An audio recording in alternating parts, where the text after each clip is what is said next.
All right, Zavi, let's do the show.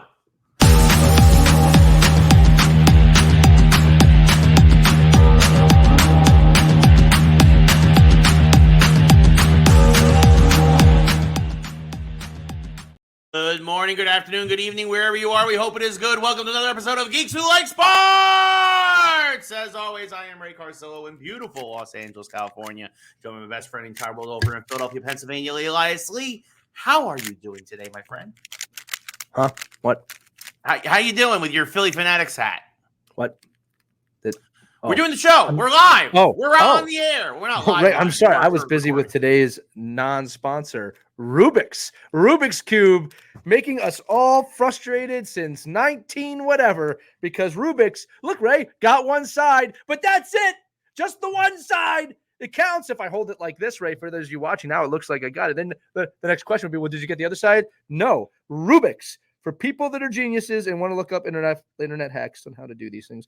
Rubik's, yes, there are plenty of internet hacks now. I have a friend who memorized the internet hacks and now can do a Rubik's Cube under that's not under special. You know what's special to me? Obviously, the kids who do it in like 1 or 2 seconds. That's special. Yeah, I think the world record is 3 seconds, I think. It's insane, right? But the other ones are like, have you seen those Rubik's with like 45, 50 sides or something crazy? Oh, yes. I mean, and it's just like humans can do that. Right? Rubik's.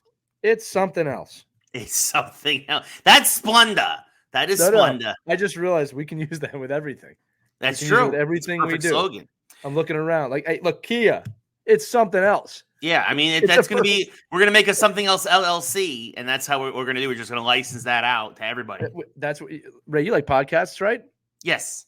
Geeks Who Like Sports. It's something else. There you go. It's something else. We figured it out. We cracked it. We have cracked all of marketing.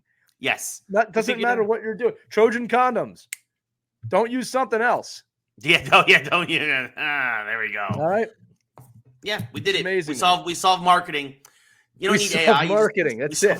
That's it. Internet marketing. It's all done. Micro influencers don't need to care. Don't just us. We're done. We're done. It's us. You're done. It's done. You're done. Where are you going? Nowhere. Where's this guy going? Nowhere.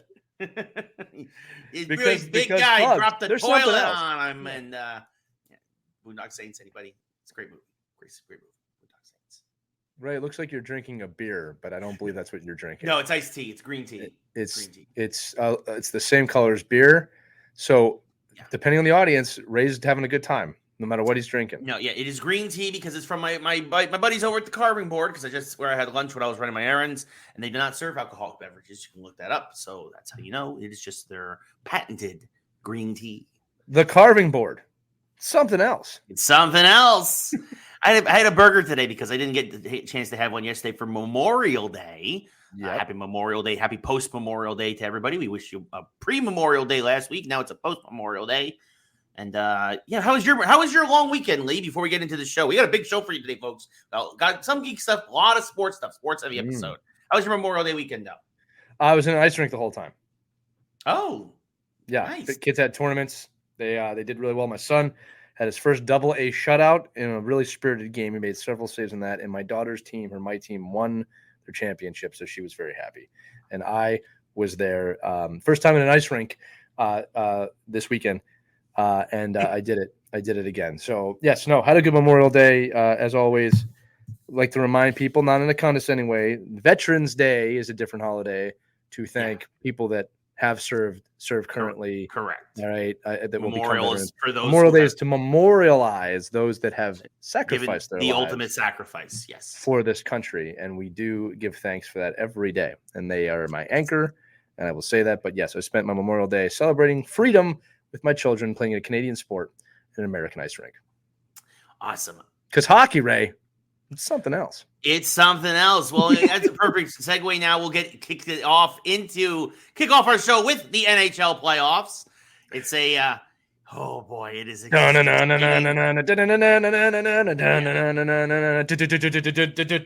Oh, okay. Yes, all is going as I have foreseen.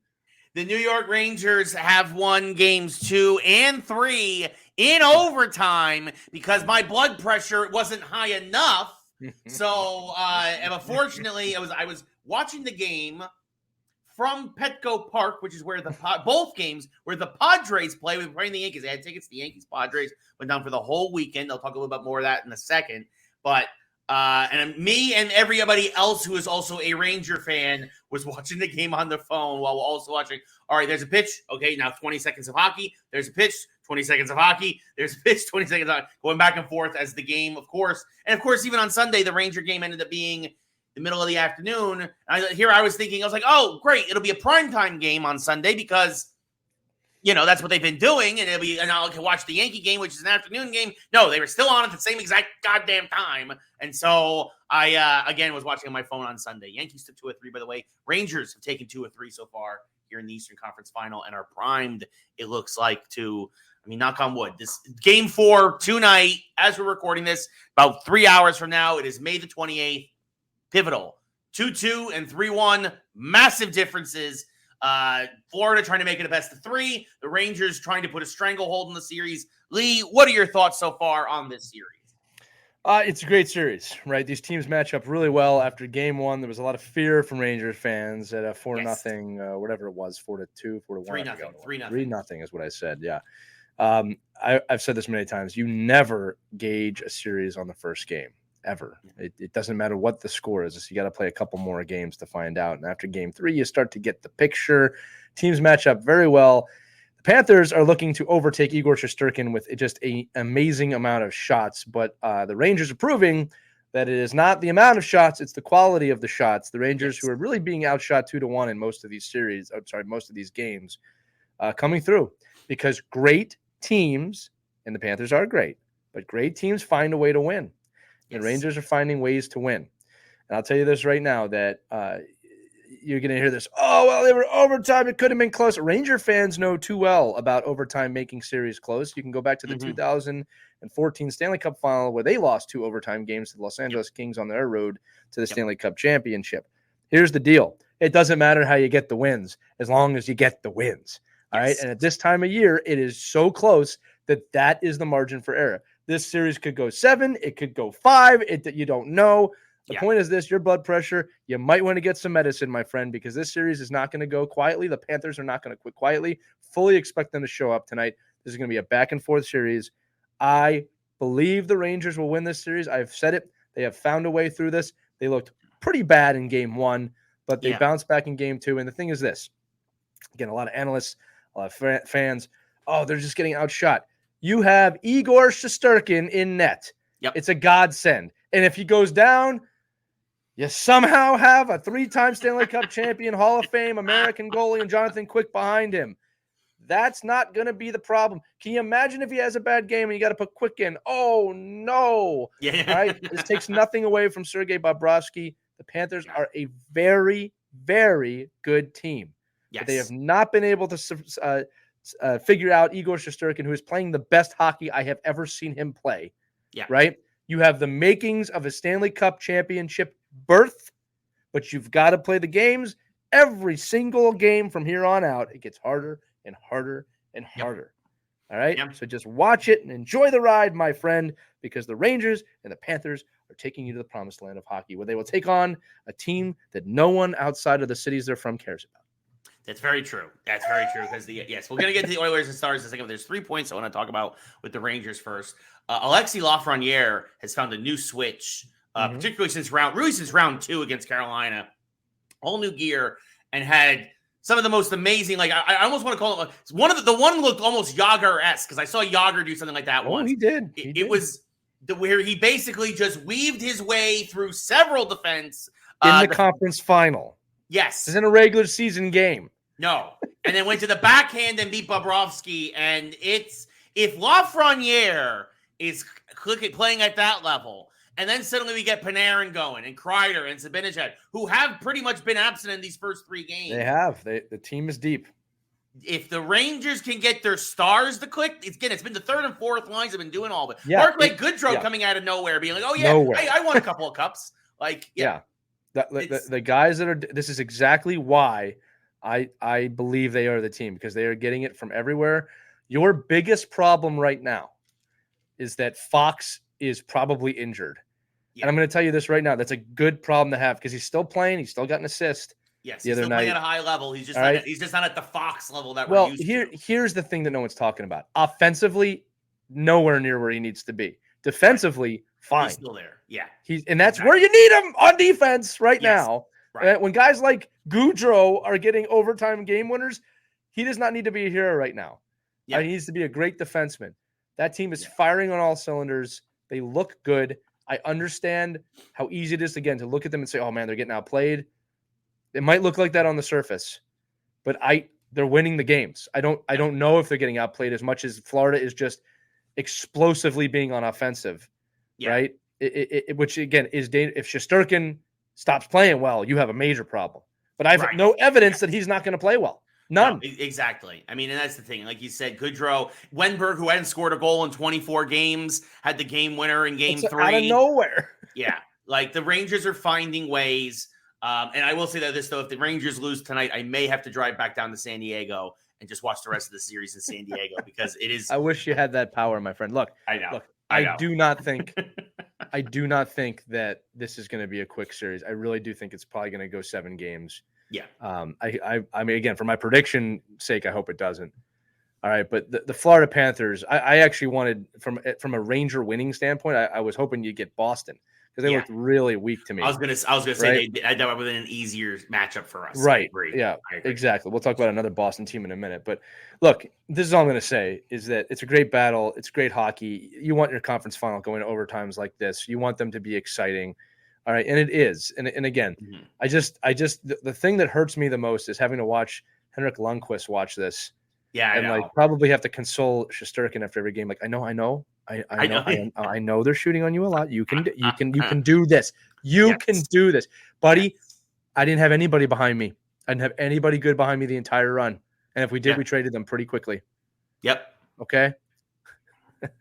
Steve Alliquette is not here. All right. All right. And I love Steve Alliquette, but I'm saying, like, yes, Rangers look to be sitting in a pretty good spot right now. The Panthers can beat them if they let down. But I've been saying this since the start. The only team that can beat the Rangers is the Rangers. If they get really hurt and fall apart, and people will say to me, well, that's true of every team. Exactly. Yeah. Right? They're not doing that. Yeah. Okay? They're not doing that. And by the way, the guys that you're benching are freaking amazing players. Yeah. Yeah. Wheeler was available for the Eastern Conference Final. He's not playing. Hedel has been the stats with Rempe being in are undeniable. And that's the thing I was just about to bring up. Yeah. The X factor, again, even though he's only getting 4 to 5 minutes a game, is Matt Rempe. The Rangers. This is ridiculous. The Rangers are 25-1 when he's in the lineup. It's insane. That is ridiculous because even though he only plays 5 minutes, he is such a focus for the other team that they lose. The other guys, they lose the good throws. He taps into their competitive instincts. He taps into their competitive instincts, in that, which is a tactic. No, what's funny is Laviolette. Like, I just know from watching this guy, he's. I know he was there. Like, that's not, those stats don't matter. It doesn't. We're gonna move this. He did it a couple of games, and it's like, shit. Yeah, I got to put this guy back in the game. And I think you pointed it out, Ray, in the post game, that when they were going to celebrate kind of the end of the game, that they kept pushing Rempe around. And I'm like, the Panthers, as they skated really, off the ice, took shots at Rempe. And it's they really have, he's in their head a little bit. Yeah. And again, it's a cool story. Again, I remember his first game in the Winter Classic. I mean, it's just been a cool ride. But those are the types of those magical Jiminy Cricket stories that get you to where you need to be. He's a fun interview. The kid's, 21 years old. He gets a shift late in game 4. And, and he thinks he's on the bench the rest of the game at this point because it's a tie game and all this stuff. And Laviolette's like, Rempe, go, give me 45 seconds or whatever it is. And he yelled, he was like, man, only my first thought was Jiminy Crickets, let's go. I know. When he said on the post, how can you not love this kid? Listen, I'm going to love this kid until we see him with the Flyers next season, because you're going to play against us and it's going to be brutal against us, right? Anyway, fun series. If you're not watching that series, you're missing out. We'll see what the tune is next week, because by next week we'll probably know. We'll probably know who's going probably where know. And who's what. Yeah. Real quick, your thoughts on the Trouba elbow. Did you think I looked at this 100 different ways, 100 different angles. I know this is maybe a little bit of Ranger biases. I think they got it right that it was 2 minutes. He really didn't hit him in the head. He hit more in the back. And by the way, Evan Rodriguez tried to do the same thing in that game, but he whiffed. He did try to do the same thing on Wenberg. I don't know. I think it was a good call. A lot of former referees are saying this was the right call. Lee, what are your thoughts? You want to win the Stanley Cup? Yes. Then you're going to have to do whatever it takes to win the Stanley Cup. Well, then Trouba's doing whatever a lot of fans are not going to agree or like what I'm saying. Yeah. But I don't think a lot of fans, and I'm going to sound a little condescending when I say this, understand what it takes to compete at that level. And that these guys are not friends right now. No. And if you want to win, you got to be mean. I am never for intentionally injuring somebody else. Yeah. But if you don't think that thought's going through people's heads right now, you are crazy. Yep. They will do anything they need to do to win. Okay. You got to trust the officials. Everything's scrutinized this time of year. If you connected a different way, it might have been a different result. Different story. Yeah. Well, okay. And I think that's part of it too, is the fact that Rodriguez didn't even leave the game. He just went right back to the bench. Yeah. They don't make calls on perceived intention. Okay. They make calls on reality. Right. So it's the NHL playoffs and you're in the conference final. Yeah. If you're against that call, I want you to focus on Tkachuk tonight or the next game that you watch very intently and see the way he's playing, which I don't have a problem with, by the way. Yeah. All right. Because if you're going to want to call one, you're going to call the other. Exactly. All right. These guys are at a war with each other. Yeah. And they will do whatever it takes to win. I'm going to tell you right now, if you want to win the Stanley Cup, you have to do that. It might not sound nice, but it's true. Well, I mean, and I think that's the thing. I think to your point, also, again, if they're going to call it against the Rangers, they have to call it against the Panthers too, which they have been. Because again, this is the Rangers basically with Trouba doing that's just playing Panther hockey at that point. Because that's the Panthers. They're known as the bad. Well, he's playing playoff hockey. Okay, right. like I don't know why people are so shocked. Yeah. So there's no friends this time of year. All right, you're trying to win the Stanley Cup. Yes. I'm being honest. I would never tell a player on my bench to go hurt someone. Right. Like I'm just trying to put again a little bit of a picture on this, but I expect you to play to win at this time of year. Yeah. That's it. That's it. Play to win the game. You play. I've been in these situations, man. You play to win. Now again. At the same time, if you get a penalty and puts us down, that's not playing to win. Right. All right. So you got to think about things like that. Yeah. And like you said, emotions are running high and when you put anything in slow motion, it looks intentional. Yes. It all looks intentional in slow motion. All right. You gotta be careful. Yeah. 100%. Moving to the West now, Stars and Oilers. The Stars have taken a 2-1 advantage in that. The Oilers were up 2-0 in game 3. The Stars came storming back. Robertson had a hat trick. And the Oilers just looked like two very different teams. They came out on fire in the first 20 minutes, and then they fell asleep. They were lucky they got a goal very late in the third, or in the second, to tie it up. And then Dallas weathered the storm in the third, and then came out and won that game 5-3. Lee, we've been talking about it the whole playoffs. You shut down the Edmonton top line, and you kind of shut down Edmonton, and that's kind of what happened with Dallas. The top line for Edmonton scored 3 goals. Dallas, as a team, obviously Robertson had the hat trick, but Dallas puts up 5. They weather the storm. They move. They're now up 2-1 in that series. Lee, what are your thoughts on the Western Conference Finals? Yeah, look, I said last week this is going to go 7, and I firmly believe that because look, if Connor McDavid wants to take over a game, he will. I don't care who's defending him, but I do think that the entire lineup of Edmonton has to show up for them to go all the way. But look, these games are all pretty close. Again, we're talking empty net situations at the end of the games. Yeah, I mean, it was 4-3, and then Dallas out of the empty netter. Yeah. So, again, I could see this going 7. I think home ice plays a lot into it, right? And we'll see what happens, right? It's going to be an interesting series. But again, look, you've got great teams in the conference final on both East and the West. I don't have as much to say about the Western Conference. I just think it's a very even matchup, and we'll see what happens. I would like to see Edmonton get to the Stanley Cup final. Mainly, I was thinking about this last night, right, is that not that I have a pick for Dallas or Edmonton in terms of I prefer one or the other, but I'm kind of tired of the Edmonton story of being losers. Yeah. You've been given everything. You've been given everything. 100%. You don't need to win the final, but get to the final already. Like, Yeah. I'm exhausted with that storyline. This is like Cody Rhodes at WrestleMania. It's like, but you finish your story. I'm kind of like, yeah, I need Edmonton to beat Cody Rhodes, but they lose to the final boss, the Rangers, in the Stanley Cup final. That's what I would like to see happen. It's night 1 of WrestleMania. We'll just wait till, next year for night 2 or something like that. Yeah. All right. There's no Undertaker that comes out of nowhere. Like, Wayne Gretzky doesn't come out and just start playing for Edmonton out of nowhere. All right. But just like, I'm kind of like, I'm rooting for them in a weird way. I just like, it's like, come on, guys, like, do it already. Right. I mean, and same thing like with the Toronto Maple Leafs. It's like, I'm tired of you guys losing. Like, I kind of want you out of the way at this point. You can't figure it out. Yeah. I mean, I personally don't mind if they keep losing. I really don't care. But it's definitely one of those things where it's like, this looks like this is an organizational problem at this point. Yeah. Well, and they'll just say that, well, we're in the conference final. We're doing it. It's hard to get to the cup final. No, you got the best player in hockey, 2 of them. I was going to say, at least you have 2 at least. Yeah. You've made pretty stupid decisions when it comes to their contracts that have hindered the whole team. And if you look at any successful dynasty in history, the top players take less money to win. Any of them. All right. Look that up if you don't believe me. All right. Yeah. I do believe Connor McDavid wants to win. I don't think he's the problem. He's a competitor. He knows what he needs to do. Yeah, absolutely. It was in game 2, I believe, that he got the game winner in overtime, and he had missed it right. He missed an open net right at the end of the game. And he said, no, I have to do that. And Wayne Gretzky said, and he's right. He was like, no, guys like McDavid understand they have to end the game. They understand that's their role. Yeah. Right. Like a defenseman.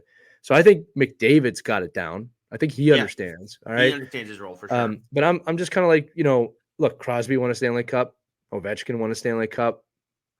Right. It's this kid's turn to go do it.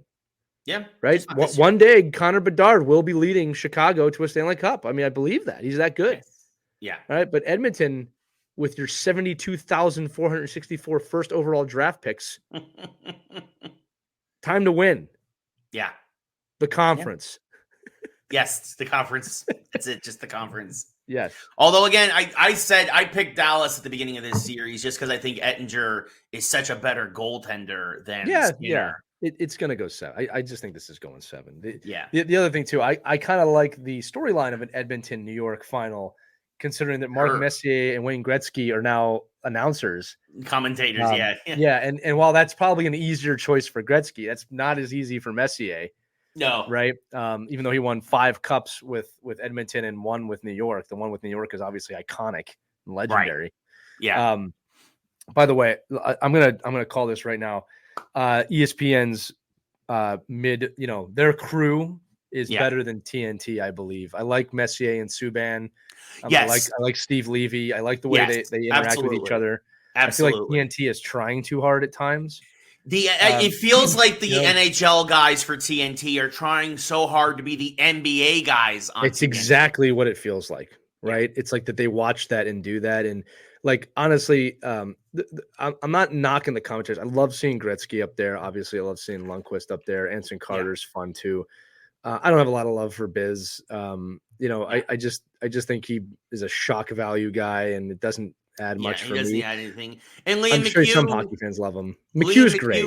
He's always. But I think McHugh is better at NBC because, again, to your point, I think he's desperately trying to. He's almost in Ernie's shadow a little bit with the NBA, and he's trying to stand out a little bit more.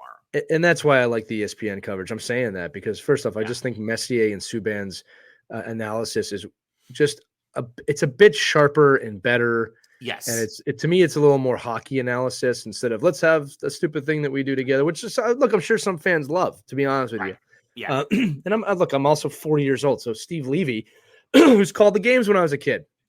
Yeah. Okay. So I love hearing that voice, and I love hearing the NHL Tonight theme. I loved watching Messier chase Subban around with the Stanley Cup. That was unbelievably funny. He's no, just touch it. Just touch it. He's like, don't touch me with that thing, Mess. But like, I feel like when I watch ESPN coverage, it's like, okay, let me hear what these guys have to say about the game. When I'm watching TNT, it's like, what's the next stupid thing that's going to come out of someone's mouth? Yeah, they're going to do a bit. You're expecting a comedy bit, whereas again, you want to hear analysis about the game and how it might go. And especially me as a Ranger fan right now, as I'm watching this, and I'm like, what do we have to do to fix this mess?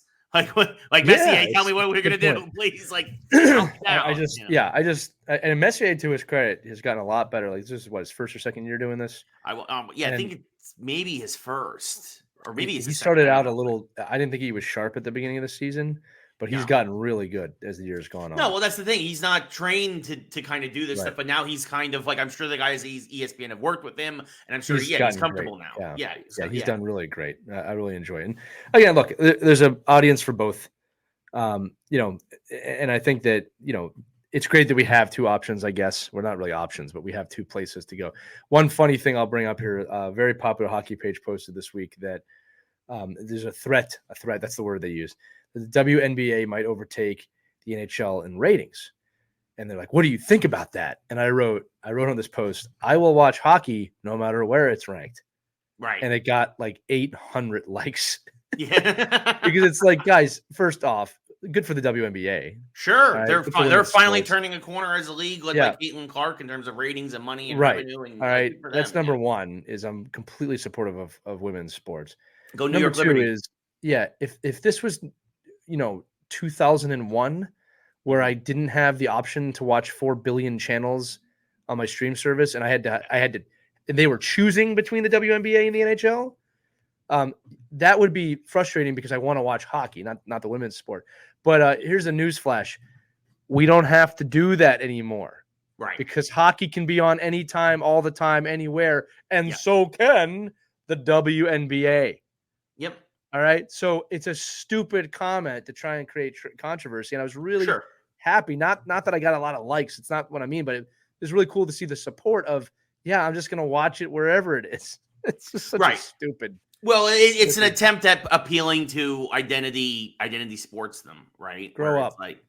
Grow up. The other night I was watching WNBA and NHL at the same time. Yes, I was, and I enjoyed it.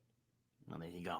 Oh my God. It's like sitting in a baseball field with your phone out watching hockey when the Padres are playing. We'll get into that. Okay. Look, okay. I'm sorry. Me and my family planned this trip a year ago in the 2020. Well, you should have planned around the Eastern Conference Final, Ray. I told you the Rangers NHL should have planned. I told you they were going to be there. I said it to you. This is the Rangers' year. We can go back to the beginning of the episode. Lee said this is Rangers didn't realize, though, that the games are going to be on the exact same time. That sounds like a you problem, not a Rangers problem. That's what I watched on my phone while also watching in the ballpark at the game. That's what makes you a real fan. Someone should have took a picture of you watching hockey while at a baseball game. That would have been really fun.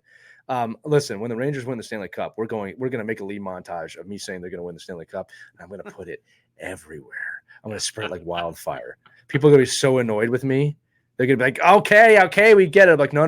What do you get? I called the Rangers winning the Stanley Cup. More so than usual? More annoyed with you than usual? People are typically not annoyed with me. I get a lot of eye roll, but they're not annoyed with me. The other one is a good friend of mine who I coach with. When I said, I think the Rangers can win the Stanley Cup, he said, you're crazy. They won't even get out of the first round. I was like, oh, really? All right. Okay. And then I got a call halfway through the playoffs. You might have been right about those Rangers. Yeah. I was like, I know I was right. You know why? Because people roll their eyes at me all the time. I'm just kidding. I'm not this cocky. I'm so bad at this bit because it's not me. I know. No, the Rangers are 6 more wins away, baby. I know. I'm counting down. I know. Please, just please. Yeah. It's been 30 Flyers years. Yeah. I know. And all right. Can we talk about how you were right about the Pacers? Oh, yes. I was going to say, let's move into the NBA now. Because I want to hear this isn't going to be a Ray rant. It's going to be a Ray gloat. No, well, this is basically exactly what I predicted. Exactly what you said happened. The Celtics ran roughshod over the Pacers. The Pacers looked completely outmatched. And again, honestly, nobody's surprised, I think, that the Celtics are absolutely dominated. But again, I think that, they were even my pick to go to win it all this year. Anyway, at the beginning of the playoffs. But to sweep the Pacers, I said as soon as the Pacers won Game 7, I said the only reason why they won is because the Knicks were so badly injured. Literally, our top 6 guys were out of that lineup by the end of Game 7 with Brunson's broken hand. And the Pacers were like, it's our year. We're teaming this. No. No, you were lucky that you got beat up Knicks team, because I said it, the only team that might give the Celtics a little bit of a fit, and even then I said the Celtics would probably beat us in 6, were the Knicks. They were the only team that matched up decently with the Celtics. And not only did Indiana not match up well with Boston, they matched up so bad that Boston swept them. They swept them. And honestly, what's crazy is tonight we might get 2 sweeps in the conference finals for the NBA. That's horrible, by the way. It's awful. But I will say this. I will admit this. I never saw the Wolves getting swept by the Mavericks. Right? I thought the Wolves were going to win this series. I thought it was going to be a long series. The Wolves, I don't know if they just expended all their energy getting through Denver in that 7-game series. They might have. Yeah. Completely possible. But the Mavericks, they look like they are a team. Luka is absolutely just he is doing what Joker did last year in the playoffs. Yeah, every shot's going down. He's making every play, every loose ball. Kyrie has not gone crazy yet. And as long as it's not Kyrie stays sane, and that's not a reference to Kyrie Sane, who the WWE wrestler. That is, as long as Kyrie Irving does not go insane, he is a great ball player, and him and Luka is a terrific 1-2 punch. There's never been a reverse sweep in NBA history. I'm going to say right now, I'm going to go out on a limb. It ain't going to happen again here. Maybe the Minnesota Timberwolves take game 4, but then Dallas finishes in a 5. Not basketball. Dallas is sweeping, and I'll tell you why they're sweeping, because Boston swept, and now they have to match that energy. So they're going to be extra competitive. They're going to win this series. You're going to have 2 teams sweep in the conference final, which is horrible. And then going to the NBA final, where it should be good. Should be, but Boston, I think, will still win. They're the best team in the league. Yeah. And in the NBA, the best team in the league in the regular season typically is also the best team in the playoffs and goes all the way. So not a lot of upsets. Again, the big upset was the Knicks getting so badly injured and the Pacers were able to knock them off in 7. It still took them 7 games. So so not a lot of basketball, because it's kind of what we predicted months ago. Yes, I also haven't dedicated my life to basketball, which is that's true. It's true, but again, there's also not much. Like you said, when you're having 2 conference final sweeps. Yeah, what do you say? One team's good, one team's not. That's it. You just said it right there, Ray. The Pacers beat up Knicks team in 7. Yeah, that was a pretty large precursor of things to come. Yeah, and then again, it looks like Minnesota used all their energy getting by Denver in 7, and now Dallas and Boston are the beneficiaries of that. They picked them apart. So we're going to have the Celtics versus the Mavericks. The Celtics going for their record, I believe, 19th NBA championship, which would break the tie they have with the Lakers right now. The Mavericks going for their 2nd ever NBA championship. So I think Boston's going to win. I'd love to see Dallas pull off the upset. Just because, again, obviously I'm always going to root for the underdog. And I think an upset in the Go Jazz! The NBA would benefit from an upset, in my opinion. Yeah. Well, yes. Lakers got that midseason tournament win. And then fired their coach. Awesome. LA Lakers. Yeah. Long time from the Showtime Lakers. Long time from the Kobe Lakers. But anyway, so that's the NBA.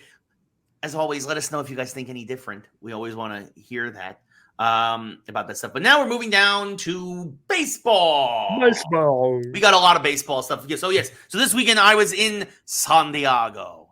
Whale's vagina. So Anchorman. That's an Anchorman reference. Does it mean Saint Diego? No. That's not correct. And by the end of that series, I was definitely telling everybody in San Diego go F themselves. Because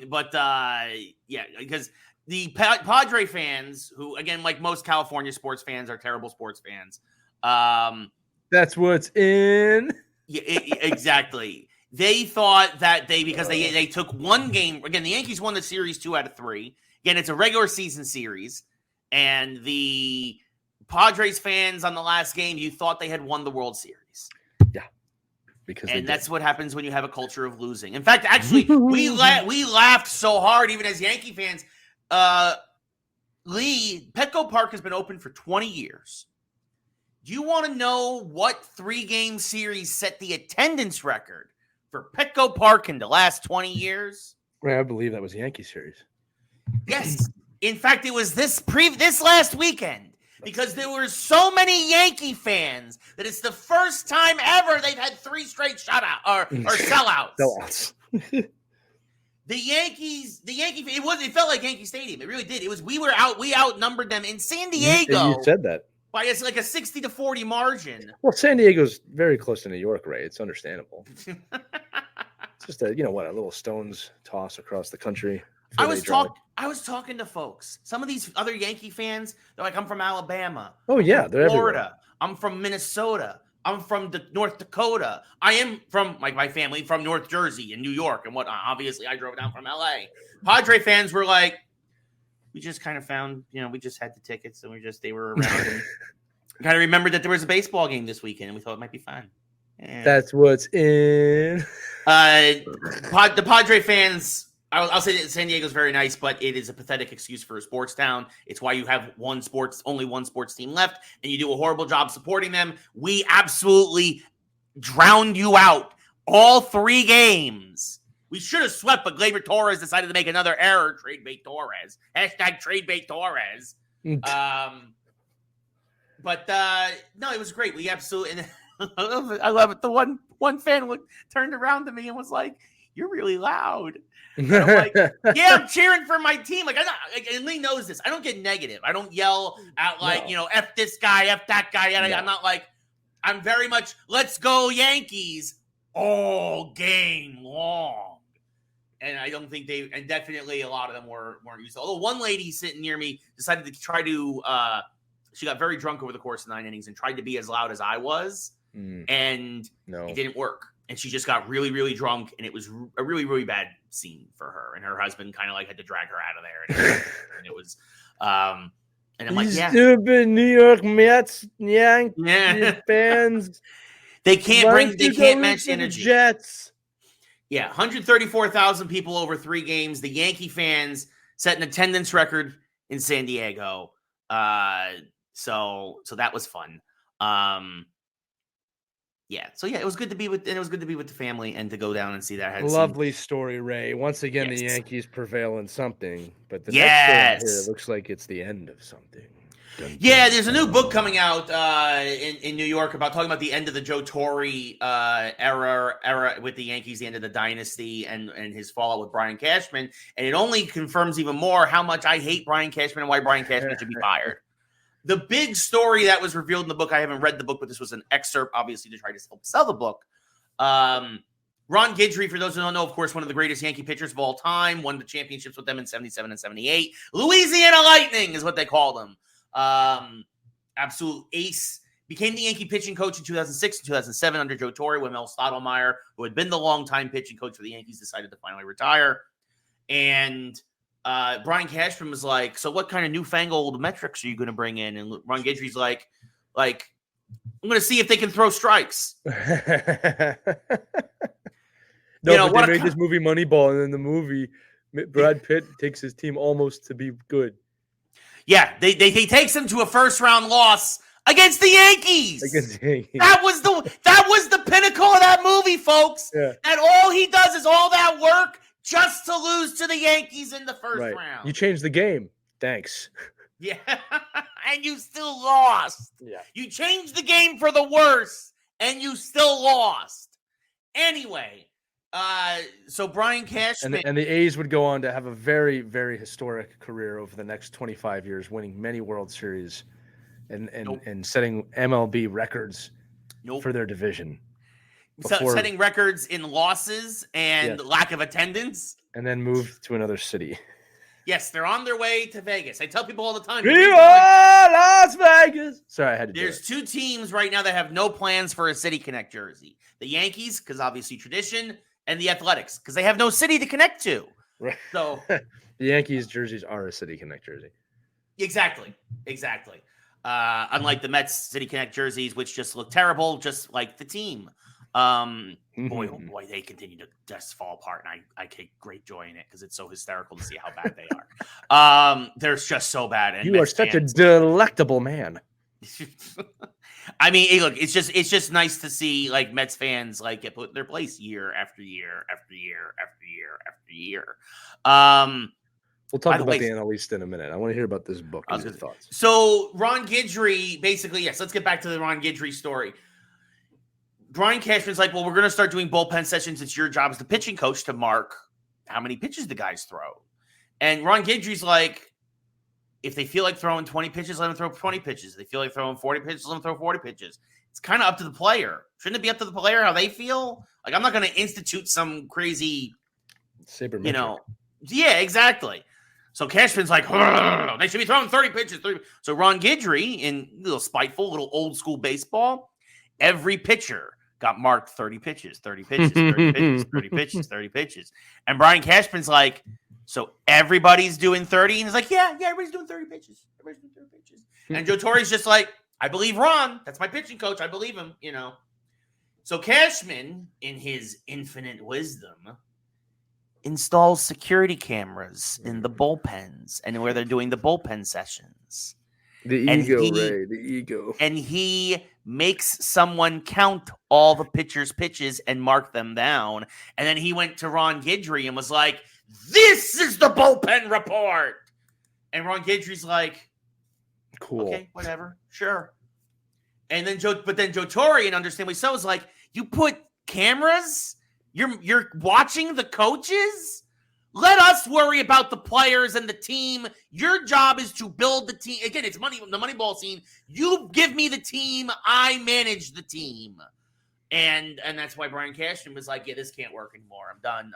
Yeah, it's worked out really well. Yes, the Yankees have won once since then.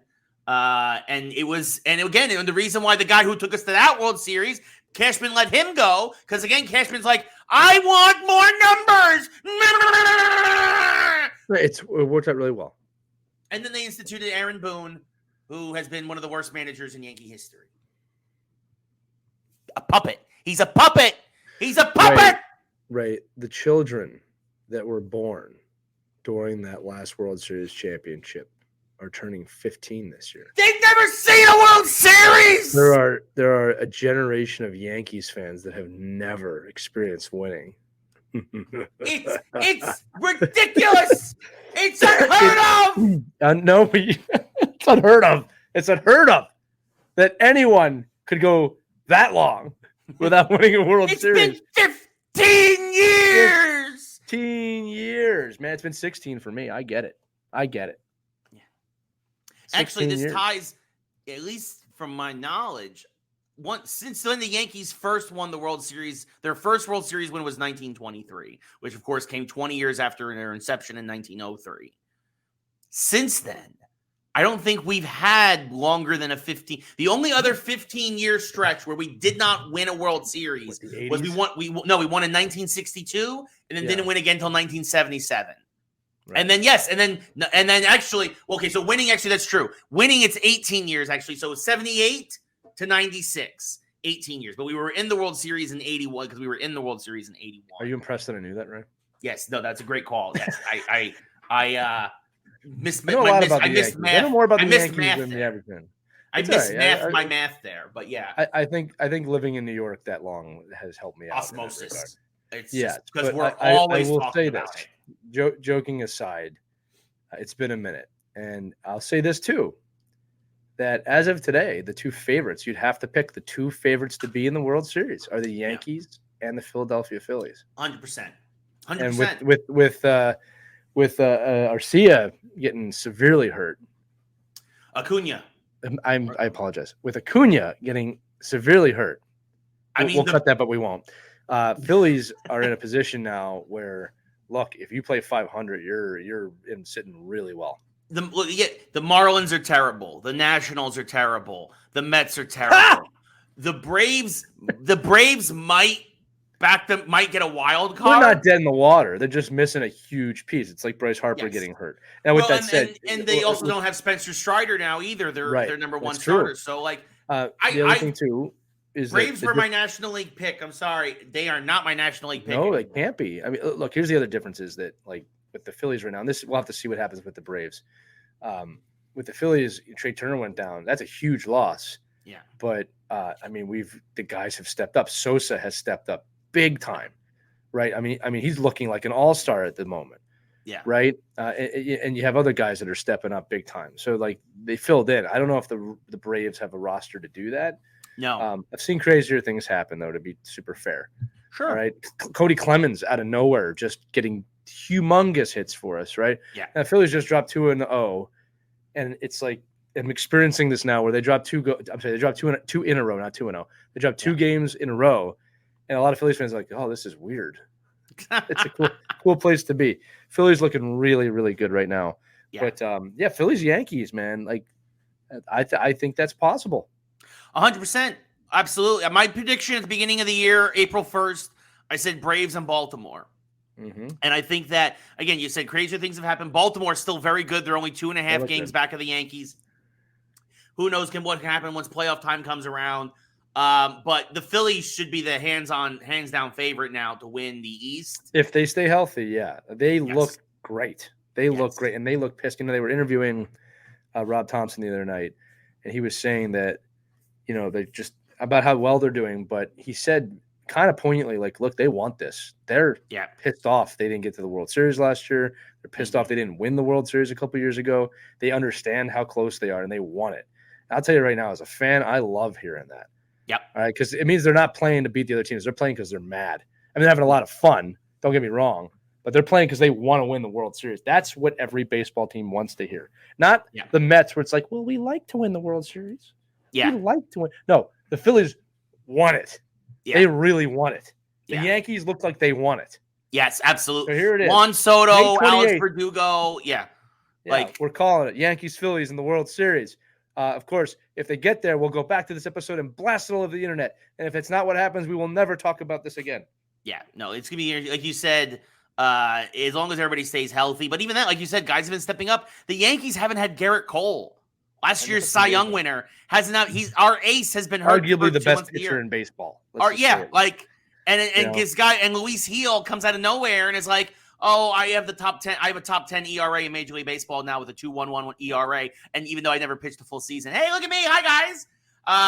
Just coming out of nowhere. Clark Schmidt having the best year of his career. Rodon is back, healthy. Stroman, we're getting what we expected from Stroman. Nestor Cortez coming back from injury. Nestor, weird splits. Fantastic at Yankee Stadium. Horrible everywhere else. Right. If you're a smart manager, that means he doesn't pitch anywhere in the playoffs that isn't Yankee Stadium. That's true. Like, number 2 starter, making him number 2 just because he can pitch at Yankee Stadium. But anyway, no, it's been a great year, and the Yankees are getting healthy. DJ LeMahieu comes back tonight, who's been hurt also the first 2 months. Who also hit a game-winning home run in an All-Star game in your video game one time. That's very true. I will never forget that clip for some reason. Okay, moving on. We have other baseball career. Yeah, we have a lot to go with baseball. A lot of terrible umpires all around the league. Oh, by the way, one of the fun things about the San Diego Padres, they play the games on TV at the stadium, and that's not good because, like me, I will see the umpire make what I think is a bad call. Then I will look at the TV and I'll yell, "Hey, Blue! Blue, I can see it on the TV! That was 3 inches outside! You suck, Blue!" That's awesome. So, because it's the truth, and my people appreciated that because the umpires are awful. And by the way, he was calling it bad. Bill Miller was calling him bad on Saturday night for both teams. Like the fact, like he might be the next target for who we should try to shut down in baseball because boy, oh boy, is he terrible. Him, Laz Diaz, CB Buckner, get out along with Angel Hernandez. Leave. Angel Hernandez, the worst umpire in our lives, finally is retiring. Finally, he has heard the internet, and he relents, and he's like, I'm getting too old for this. And we're like, we've been saying that for years.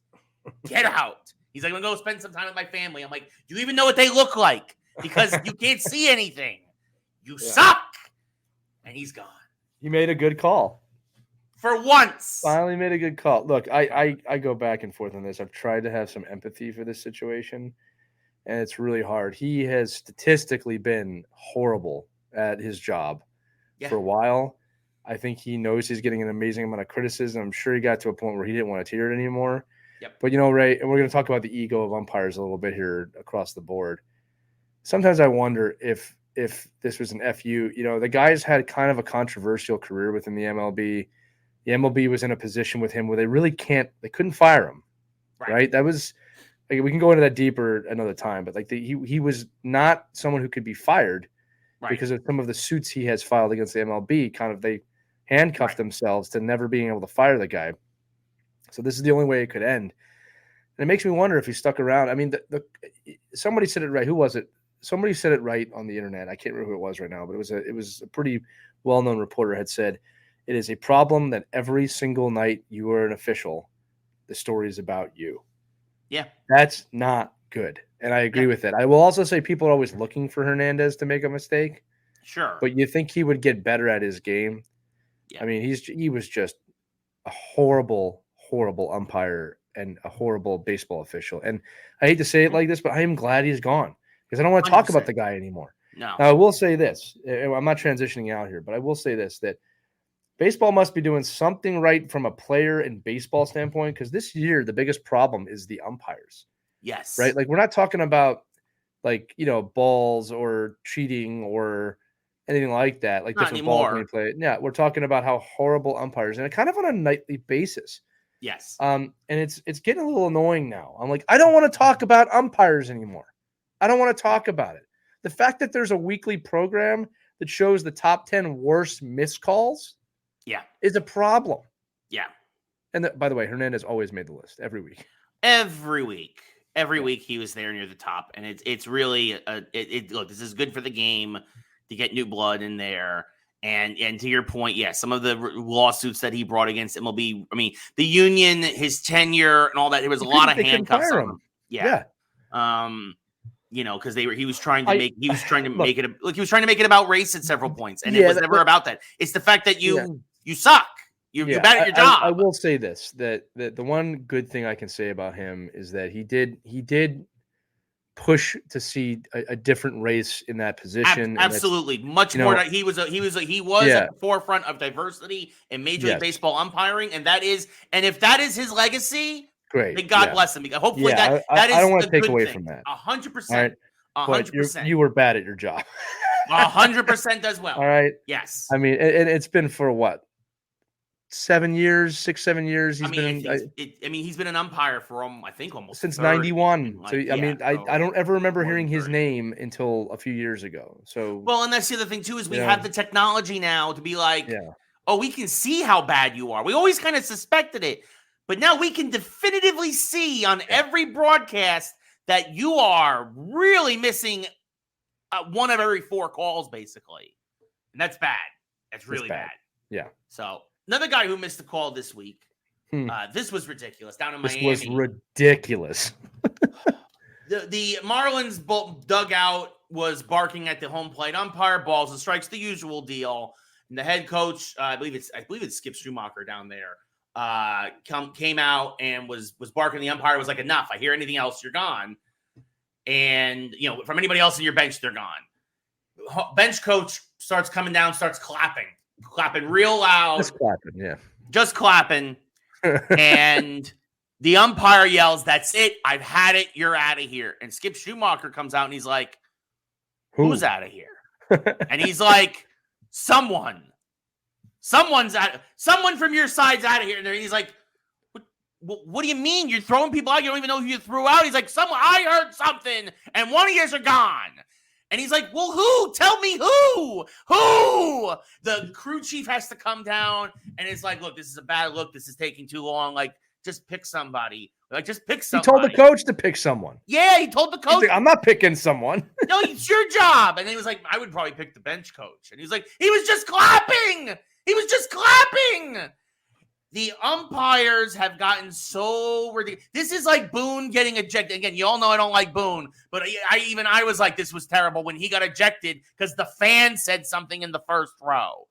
The umpires are getting the ego on these umpires and making it about them. And the second they get their feelings hurt because they keep making mistakes, because they don't know what they're doing, and it's so hard. It's so hard to call balls and strikes and do that for a living. It's so hard, Lee. Poor me. Poor the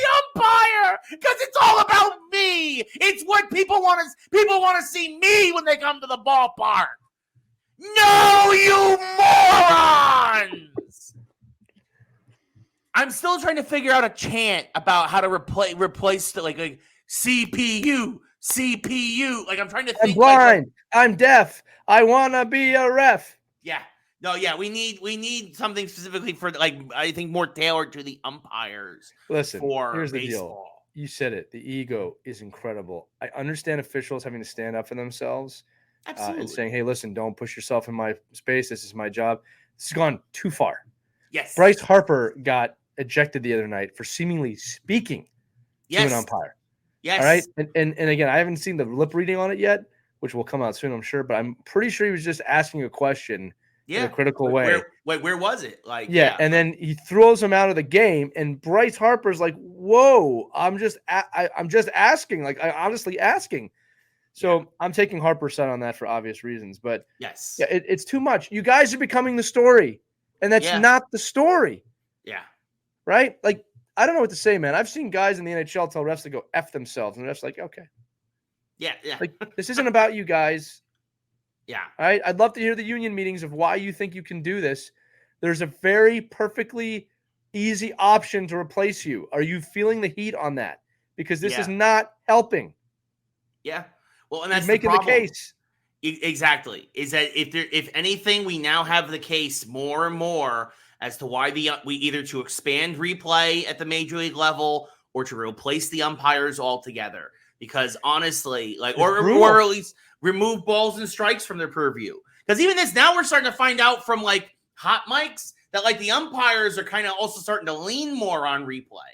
There was a hot mic the other day, I think it was down in Baltimore, where they called a game, or might have even been in Philly, where they called a double. I think it was Texas versus Philly, actually. I think Corey Seager they called it a double, and the umpire got caught with a live mic where he was like, "Yeah, man, we're just always going to call it a double now and let the replay overturn it because I don't want to be caught with calling it a home run and then turning it back to a double. It just looks bad on us." And he dropped a lot of F-bombs in between there too, which, by the way, again, not good when it's a hot mic. Even the broadcast was like, but it's like, that's what happens. Like, the umpires now have be like, yeah, we're not as good as the computer. We're not as good as it. They even admit it at this point. Look, like, here's the deal. When we get out! We did not have the technology. That aspect of the game was chance. Because we didn't have the technology. Guy was calling strikes on the outside corner. You have to react to that. That's when we did not have the technology. Yep. But the game has changed. Now we have the technology. So I'm sorry, fans. Again, we talked about this. Oh, it's part of the game. No, it's not anymore. It does not need to be part of the game anymore. No. Okay? They used to segregate baseball. Okay? That's not part of the game anymore. It was wrong. This is wrong now. Yeah. Okay? We don't need that anymore. It's either implement the robot umps or take the damn rectangle off my freaking screen. Yeah. So I can completely bitch about balls and strikes not knowing. This is a better place to bitch about it. Yeah. Again, right? I was at the game. They had it on the TVs, the monitors at the game. Brutal. With the MLB Network. MLB Network had the game, and you had the balls. I would see it happen in real life, and then there's like a 2-second delay. And then I'm like, I got the TVs right here if you need help. I'm right here. That was outside. You know what kills me? I just realized this. It wouldn't even be hard. No? This would make you laugh. For the MLB to not tell anyone that, hey, we're going to put a microphone or a speaker in the ump's helmet and just tell them what it was. So that they call it right. It'd be funny if suddenly all of a sudden every umpire got 100% correct. 100%. No one would be upset. Oh, wow, they got really good at this.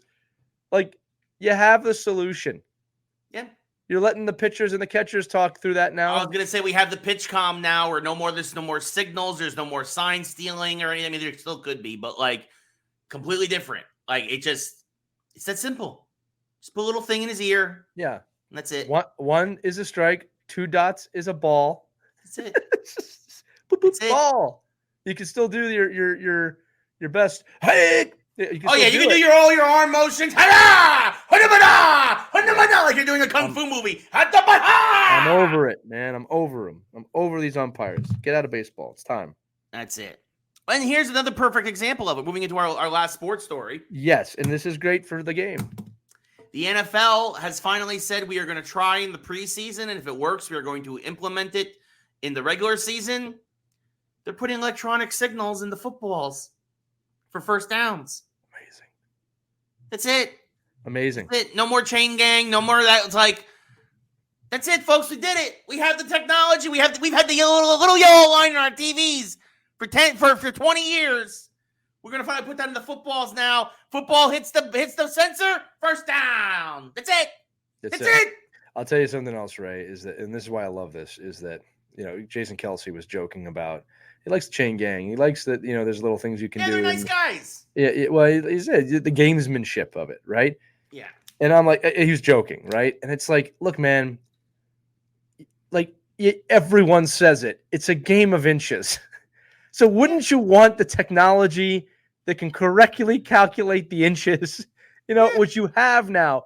I'm going to tell you this right now, man. I am tired in football of seeing games lost because of something like that, right? I don't want to lose a Super Bowl or win a Super Bowl because I did or did not make a first down by someone's opinion.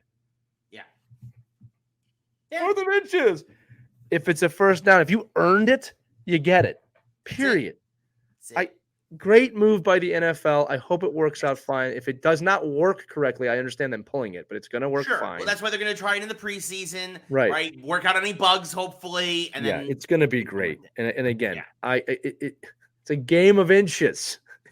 Don't you want the correct technology for that? Yeah. All right. It's that simple. If the NHL could do that with pucks crossing the goal line, they would have done it already. I had the privilege of interviewing the person in the situation room, and they said they've tried a lot of technology. The problem is they cannot. It's not where it needs to be for it to work yet. They've been very open about that. They also have 15 views on the net. Right. Okay, so when they say it's in or out of the net, it's probably pretty definitive that it's in or out of the net. Yeah, right. It's very and again, close. someone was saying, "Well, why can't you just get it when it crosses the plane? Because the puck flies through the air. It's not as simple as you think." Yes. Okay. Well, I mean, that's the thing. And usually most of the time it's only really hard because it has to be, again, the rule is the entire puck has to cross the line. Right. And that's not the rule for first down. It's just touching the plane. It just has to break it just has to touch the plane. So it's like, gosh darn it, man.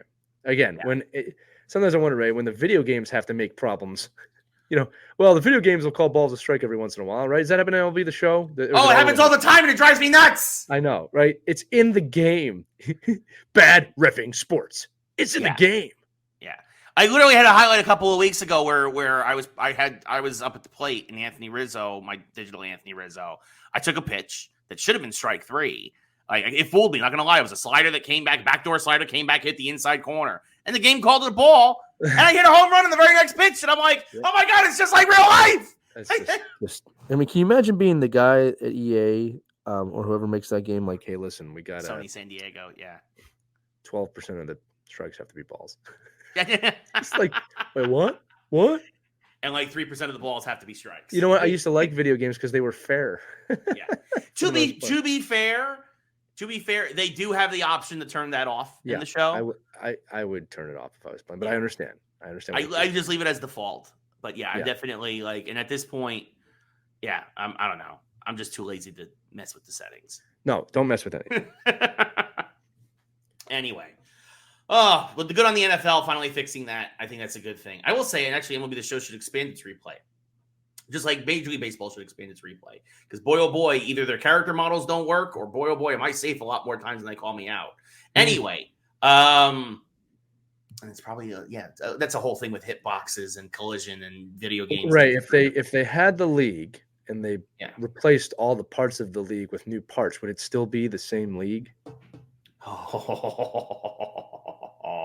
It is both the league and not the league. Well, let me just fly away for years. We are moving into the Geeks section of the show, folks, and you could call the league, what is it, the ship of Theseus in that that example? The ship of I'm going to go away for a few years. Yeah.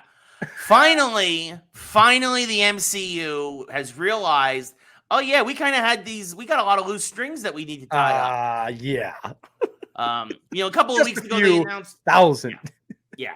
A couple weeks ago, they did finally announce that we're gonna finally get, I think by the end of this year, the Agatha show that we were promised. Yeah, but they also announced too that their shows now are going to be open and closed, meaning that they were very poignant. Like, well, they're not going to connect to the larger MCU in the way they have in the past. If it's leading to another thing, it's like you could watch these at any time.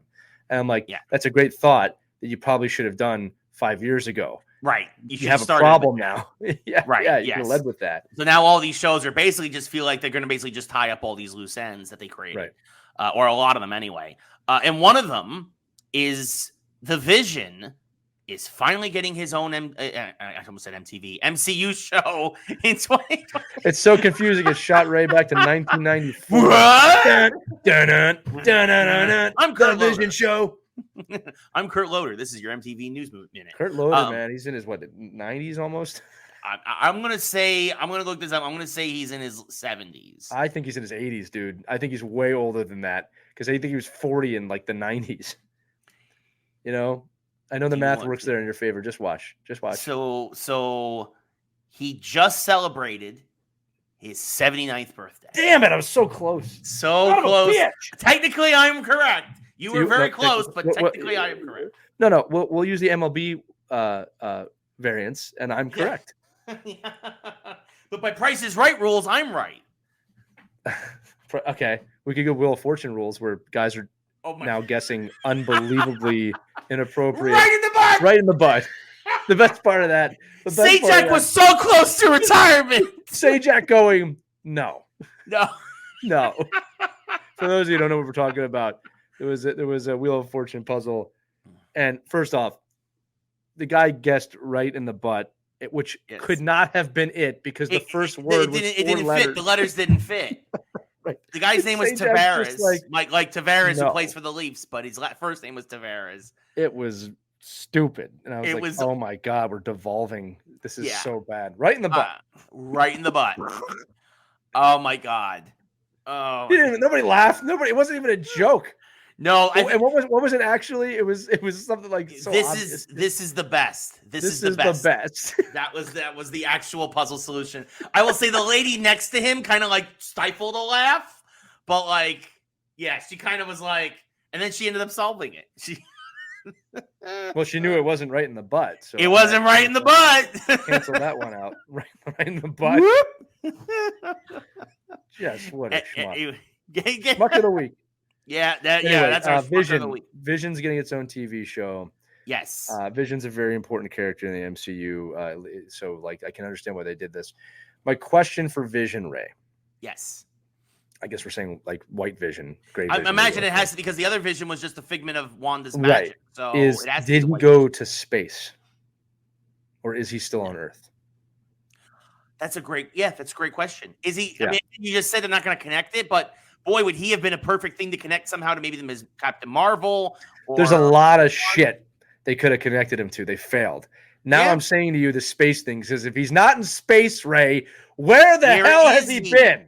I can get the space thing of he was in space. Superman went to space once, left for years. Everyone was just like, I guess he just was gone for a long time because he went to space. Wait, if he went to Kentucky and just hung out for 5 years, I'm gonna have a problem with that. No, he went to the Celestial, sleeping in the Indian Ocean, and just kind of hung out there and was like, everybody's gonna forget about this. It's like, I'm just gonna hang out here for a while. White Vision, you schmuck. I called that. So many chances of him to come back, and they didn't do it. Yeah, no, he should have been because you introduced Photon in that TV series. You could have easily had him somehow be involved in the Marvels. Made sense. Which was still a great movie, by the way. I agree with you. I still don't understand all the hate that film's getting. Don't get that, but yeah, I hope they do this right. I hope to do Vision justice. Vision is such an important part. Even if they have him become a part of the Young Avengers, to me, this is the one thing that I don't want you to tie the loose end up on. Vision is such an important character in the MCU. He was great. Yeah. We enjoyed it. And it's like you had the guts to introduce the White Vision. Yeah. To have the guts to do it now. What does the comic books do with him? Is he just kind of hang out or? So, I mean, he's a part of the Avengers. He stays a part of the Avengers. So, I mean, you could tie him into the next Captain America movie. You could do so much with him. Yeah. God, he could go help Hawkeye or something. There's so much you could do with him. If we ever see Hawkeye again, I'll be sure. No, I know. But I mean, in an action sequence, I should say. True. He is. They timed Hawkeye perfectly to retire Jeremy Renner, and God bless him that he's okay. Yes, 100%. That he survived his horrible. He was talking about that injury the other day on Jimmy Fallon. Yeah, and he went into great detail. Yeah, and I didn't realize exactly how hurt this man was. He was so close to dying. He should not have survived that. I mean, he talks. I'm not going to go into the details, but he just talks about very candidly. Yeah. Yeah, I don't want to say it on the air. There's things about his eyes, and I'm like, oh my God. Okay. Yeah. God bless you. And he looks great. He looks like himself. You would never have known he had been in that kind of horrific accident. It's insane. I mean, you can tell when he's walking that he's obviously there's a little bit of a limp and stuff there. But man, God bless that guy for being alive. But yeah, look, Vision 2026. I'm trying to think about all the films we're going to get before then. Well, obviously we got Deadpool, Wolverine in less than 2 months. Agatha All Along will be out by then. Yeah, we're going to get the next Captain America next year. Yeah, Brave New World. Yep. Right. So, I mean, here's the thing: I don't know. The MCU has kind of said, "Well, we're going to go back to 2 movies a year, 3 movies a year," but they haven't changed anything. They haven't changed anything on their calendar. So it's like, are you talking about now, or are you talking about after this calendar is done? I think they did push. Well, obviously, they're not only renaming it the Kang Dynasty, but they've also pushed it back. Yeah. And I think the couple others they've pushed back a little bit, but not that much. We'll see. I think with the success of X-Men 97, now they're probably thinking about a lot of things over there. Well, now they're thinking about maybe moving X-Men up, capitalizing on it. I mean, especially if Deadpool Wolverine is a smash hit, which I have no reason to believe it wouldn't be. Like, this has to be, like, X-Men might be the thing for them to move up with. Yeah, finally. well, look, X-Men always has a place. 100%. Speaking of box office, here's the deal: is that we have not had the feeling of the Avengers now for a bit. Yeah. And actually, the X-Men 97 is the first thing that kind of did that. Yeah. Right. So, again, I always forget her name, Miss Marvel, but she said it right. Like, you're not allowing people time to care about these characters. Vellani. Yeah, you're not giving people time to care. X-Men 97 works because I care deeply about those characters, and I just happen to have some time with them. Yeah, we had 20. Yeah, we had 20 years to wait for them. We had a lot of time to care about them. Right. So, real quick, I heard. Speaking of big blockbusters at the movies and whatnot, Furiosa absolutely bombed this Memorial Day weekend. That came down. So that's considered a flop now. So, but that's also don't make prequels. Well, it's a mix of that. I think people are tired of dystopian movies. Yes. When bread costs what it costs and eggs cost what they cost, it's like the last thing I want to see is the desert wasteland. It's potentially a couple of years away with the exactly. Yeah, we don't want to see the future on film because it's like, oh man, that could happen now. The problem is not good. It sounds like Chris Hemsworth did a really, really good job in this film, and it bombed. And it's like he's gonna start losing some of his star power here. I'll tell you what else I saw this picture of The Rock, and his new film coming out about being one of the first UFC fighters, and it looks really good. He's never done anything like this. Yeah. I mean, leave it to The Rock to go to WWE, bring himself back, and then come out and potentially looking at doing an Oscar-worthy performance. Yeah, doing an art film. I would say. Yeah, it's going to be really interesting to see what happens there. Yeah. But yeah, it's too bad it bombed, but at the same time, like nobody's rushing to the theater right now to see something like that. You know what I mean? I'm saving my money for Wolverine and Deadpool. Yeah, me too. It's that simple. So we're back where we started. We are back where we started. Yeah. One movie I am going to try and probably see in the theaters. Also, we got a new trailer. It's coming out in September. Beetlejuice. And that's actually the name. They only say it twice. It's Beetlejuice. The Beetlejuice 2 got a new trailer. I'm super excited for this. I think it looks like they're doing such justice to the original film, continuing that story now 35 years later. Wait, no. 25 years later. No, I was right the first time. 35 years. I'm bad with the maths today, folks. Yeah, 35 years. Yeah, no. And it looks like they're taking elements from the cartoon. Like, we're going to get some real, in-depth stuff with the sandworms. And we're going to get, it looks like Lydia's going to spend some time in the afterlife. I'm super pumped for this. Obviously, Catherine O'Hara is always amazing in everything she does as the mom. Mm-hmm. And And I know some folks were ragging on like Jenna Ortega because she's playing obviously the daughter now. I don't know why. I don't I mean, that's a perfect casting. What are you? Yeah, she's. What are you upset about? It was like when I'm it's sorry, but too good, Ray. Wednesday was like the perfect warm up for her to play in this movie and in this world. Like, right. I'm all for it. I have no problem with her being in it. It looks great, as you said. The trailers look great. Michael Keaton looks great. Yes. All right. It looks great. Showtime. How would you not want to see this? And again, I am not going to listen to any of the reviews. This is one I will go see, and I will judge for myself because 100%. I have no faith in critics anymore. Oh, gosh. No, we talk about it all the time. Critics are awful. They don't know what they're talking about. They put too much of their own personal biases. I mean, look, every opinion is going to have some of your biases, but you have to kind of understand sometimes when you're just being biased to be biased. Biased and political. Like, I think sometimes people are like, well, they did this with this character. That's a political move. I'm like, no, it's not. They did that with X-Men 97. Like, Morph is a binary character. And I'm like, okay. It's like, he's also a fictional mutant character that. Yeah, he's a shapeshifter. Yeah, he probably has some identity issues or whatever. That guy, Jubilee shoots fireworks out of her hands. It's a statement, Ray. The fireworks are not red, white, and blue. So dang it, she's a communist. Un-American bullshit. She's a communist. She's a communist. And this Magneto guy, he gets it. Yes. He's Russian. He's Russian, Ray. It's a German Russian. He's a German Russian. Oh gosh, stupid. Anyway, I hate critics. That's my Beetlejuice gonna look really good. Yes. So looking forward to that. Again, we're on the precipice here of some real great potential with the geek world, and we'll see where it goes. Yeah, no, I think it's gonna be a good summer and a good fall. I think we're gonna start to hopefully see some good stuff. We're expecting a lot of stuff in the video game front the next couple of weeks. We're gonna get. We talked about. They just announced. This is another extra bonus story. Call of Duty Black Ops 6 will get fully revealed in 2 weeks. I know. I can't believe I was like, we're up to Black Ops 6 now. Yeah. But it looks like it's going to be around Desert Storm. It's going to take place in Desert Storm. Guess we've aged enough where that can happen. That's what I thought. When I was growing up, it was all World War II. It's George Bush the Senior and Saddam Hussein. They showed that, and I was like, oh my God. It happened. We're old. We're old. We were kids when that happened. We're middle-aged.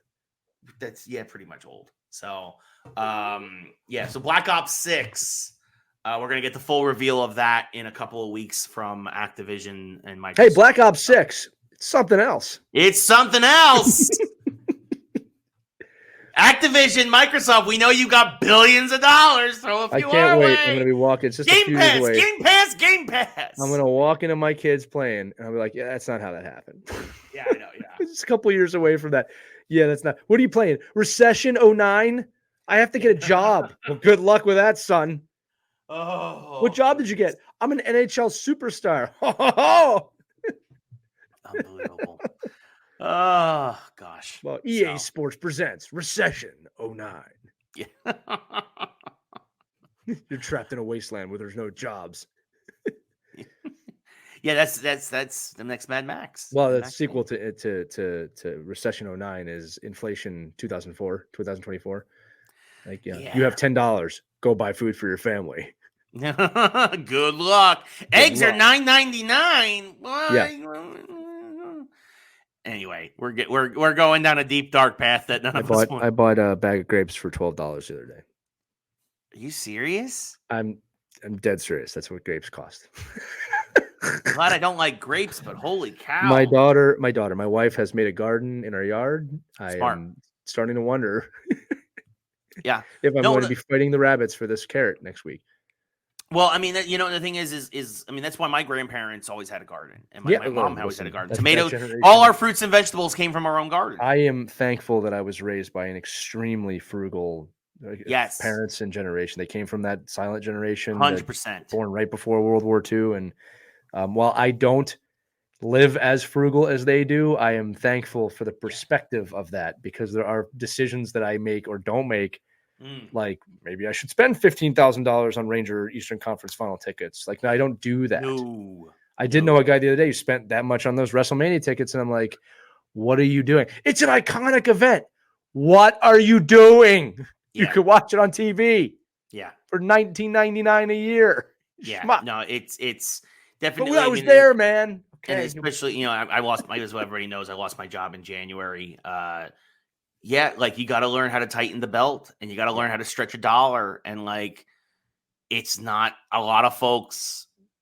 I'm happy. Like some of my friends are finally starting to find work, but a lot of us. Philadelphia, we could do the show live on set. Come on over, Ray. Give me a couple. Give me if things don't get better in the next few months, that might happen, folks. You are always welcome to hide in Philadelphia. I will still. We'll make a set. Well, listen, it's not going to be hard to replicate that where you're at right now. We can make that in the corner in this office. We'll still tell everyone you're in Los Angeles that doesn't need to know that you're here. It's going to be great. Right across America. That's right. Well, that's the thing. We got to think about this. We're going to have a live pitch meeting here in the show, folks. If I have to move back east, we need to make content out of it. But yeah, Geeks Across America. That's what I'm saying. I'm going to fly to Los Angeles because we don't have the budget to go both ways. All right, producer Stavi is like going yes right now. By the way, all right, listen to me. I'm going to fly to LA. Yes, we will Toro a DeLorean, which will get us from your house to the highway before it breaks down. Right, then we will rent a real car. All right. And we will drive. And this documentary is going to be great because, like, from LA to Vegas, it's going to be really good. Yes. And then from Vegas, for the next 3 days, will be nothing. Right. Until we get to, like, maybe Texas. Right? And then we'll get to Pittsburgh. Oh, God. All right. Where we'll just rip those people apart. Yes. Right. Then we'll get arrested. This is where the documentary gets really good. All right. And then Zavi's still shaking his head. Yes. Thrilled about this. Xavier and Caitlin, Zavi and Caitlin will have to break us out of jail in Pittsburgh. Yes. And then the rest of the film is us. No, listen. If this is how we do it. I'd come to LA. We'd get you. We go LA to Vegas. Spend a couple of days there. Because why the hell not? Right. And I think you're right. I think because I've been in the northern quarter. I think you go southeast to Texas, right? Because I've never been I've been to Texas, but I've never experienced Texas. Right. So we go through Texas till you can't take any more of the politics. Then we go further south. We get through Louisiana. Right. So I can visit my friends in Destin. We hang out there for a little bit. Okay. Right. Head over to Jacksonville. All right. Okay. Hopefully not during hurricane or tornado season. Yeah. And straight up 95 for 12 hours.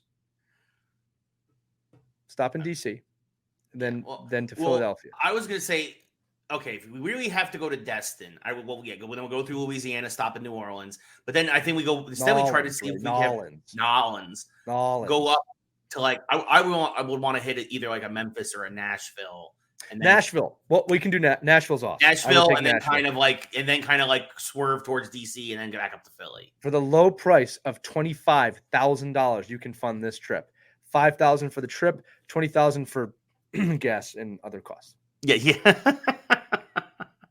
Yeah, I will make sure that we fill up here in LA before we get going because we don't want to really. Well, actually, gas will probably be all right in Texas and stuff, but my Civic gets good gas mileage. Actually, we're not doing this trip in a Civic. You're selling the Civic. But I'm going to rent us something nice. No, no thanks. I'm not going across America in a Honda Civic. All right, I'm taller than you. You're forgetting that. I'm going to push the seat back. I'm not going across. I just paid it off. I just finished paying it off. Good. You'll get more money when you sell it for the Mercedes supercar that we're not going to have. No. First off, I always imagined you and me on that little moped from Dumb and Dumber. Well, we made it, Ray. That's what I'm going to sell my Civic, and then I'll be like, yeah, man, get 100 miles to the gallon on this thing. Just when I thought you couldn't mess up anymore, you completely redeemed yourself. You guys are your luck because they're that way. No, Geeks Across America. We've been wanting to do that for a while. Yes. The problem is there might be some flights in there. I don't think I'd have a 4-day. Screw it. We'd have a great time. It'd be fun. It's just that 16-hour of nothing that. No, getting from Vegas to Texas, that stretch. No offense to Arizona and New Mexico, but that stretch would be the hard part. Right? Yeah. And we're from the New York metropolitan area, Philadelphia. Your big cities are not big. I don't know how to tell you that. Vegas looks very small to me when I'm there. No, it's true. Anything off the strip is yeah, it's a lot of stuff, but sure.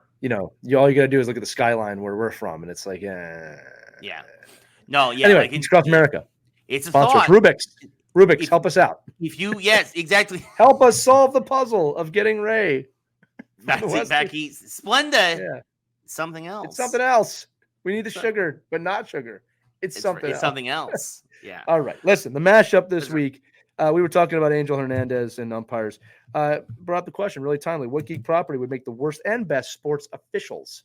Right? Yeah. So Ray and I are going to have some fun with that one. You can catch that episode on Saturday, or if it's after Saturday, whenever the hell you want. Yep. As always, we appreciate everybody watching. We appreciate you tuning in. Again, like, share, comment below.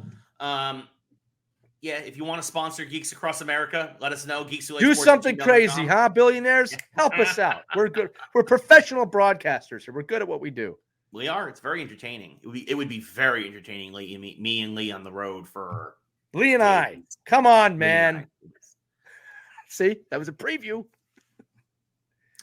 If we don't kill each other, you have to give us double. You can make it 3 to 4 minutes before we'll stop arguing. As soon as you get in the car, whatever car it is, we'll be talking Yankees, Phillies, and we'll talk baseball. Yeah, no, we'll just record the ride, and you got Geeks episodes for a month. It's true. It's true. You are also correct. That is also correct. That is also true. All right, end this episode. We got to go. Yes. For Lee, I am Ray. This has been another edition of Geeks Who Like Sports. Thanks for watching, everybody.